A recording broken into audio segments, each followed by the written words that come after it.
It also just reminds us just how serious this issue of gun violence is.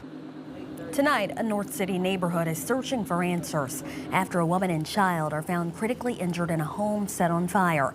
St. Louis police say the victims are 45 and 9 years old, calling it a tragic and heartbreaking investigation as they continue to search for the suspect. Tonight, that woman and child are fighting for their lives in critical condition. The house where it happened showing scars of the fire boarded up this afternoon. Police say just after midnight, firefighters were called to Floyd Avenue between West Florissant and Interstate 70, discovering the two victims inside the burning home. Good evening and thank you for staying up late with us. I'm Morgan Harris. First Alert 4's Jordan Burrell has more on this latest shooting as community leaders work to curb gun violence.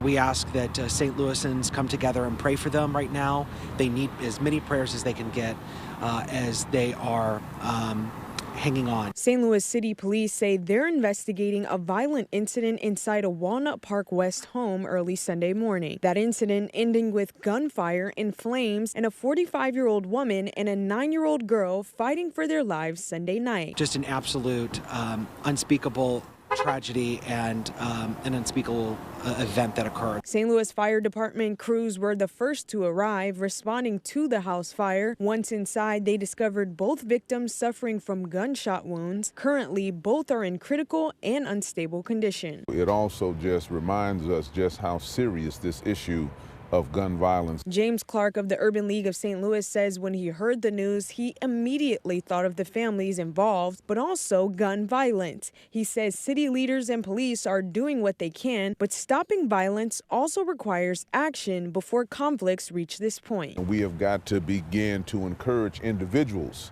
that know of conflicts or that are present during arguments.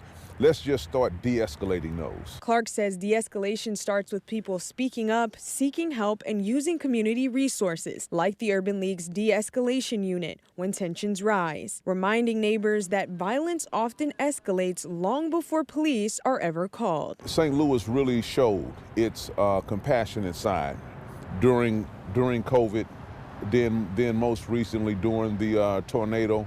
Let's take that collective effort and aim it at violence. As the investigation continues, police are urging anyone with any information to contact them, stressing that this information from the public could be key in preventing more violence. Reporting in St. Louis, Jordan Burrell, First Alert 4.